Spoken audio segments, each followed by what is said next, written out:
নবম শ্রেণী সামন্তরিকের ধর্ম থেকে কিছু গুরুত্বপূর্ণ শর্ত দেওয়া আছে কি ABCD একটি সামন্তরিকের পরিসীমা 35 সেমি, AB 9.5 হলে এডি বাহুর দৈর্ঘ্য। তাহলে এই অঙ্কটার অ্যান্সার করতে গেলে তোমাকে প্রথমে আগে সামন্তরিকের একটা ছবি এঁকে নিতে হবে। তাহলে ABCD একটা সামন্তরিক, তাহলে সামন্তরিকের পরিসীমা দেওয়া আছে কত?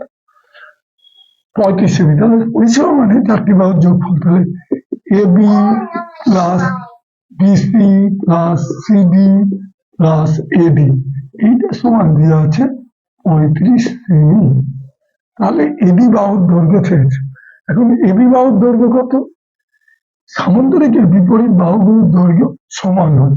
তাহলে যেহেতু এবি সমান ডিসি, তাহলে যেহেতু এবি সমান ডিসি তাহলে এবি হচ্ছে 9.5, তাহলে এবি সমান ডিসি সমান 9.5 সেমি, কারণ সামান্তরিকের বিপরীত বাহুর দৈর্ঘ্যগুলি সমান। এখানে লিখতে হবে সামান্তরিকের বিপরীত বাহুগুলির দৈর্ঘ্য সমান। এখন তাহলে অতএব এবি আর ডিসি যোগফল কত? তাহলে এবি প্লাস ডিসি সমান তাহলে 9.5 যোগ 9.5, তাহলে কত হচ্ছে? 19 সেমি হচ্ছে। ঠিক আছে, 19 সেমি। এখন বাকি থাকছে কি এডি আর বিসির যোগফল, তাহলে 35। তাহলে অতএব এডি প্লাস বিসি সমান 35 থেকে এই 19 বাদ দিয়ে দিলাম, তাহলে কত হচ্ছে? 9 কে 15, 16 সেমি। এখন বলেছে এডি বাহুর দৈর্ঘ্য কত? এডি আর দুটো বাহুর দৈর্ঘ্য সমান।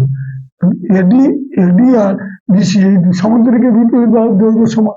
তাহলে যেহেতু এডি সমান বিসি, যেহেতু এডি আর বিসি সমান, কারণ এখানে যেমন এবি বাহু ছিল 9.5, তাহলে আর এবি আর সামান্তরিকের বিপরীত বাহুগুলোর দৈর্ঘ্য সমান, তাহলে এবি সমান ডিসি। এখানেও এটা এডি সমান ডিসি, বিপরীত বাহুর দৈর্ঘ্য সমান, বিপরীত বাহুর দৈর্ঘ্য সমান।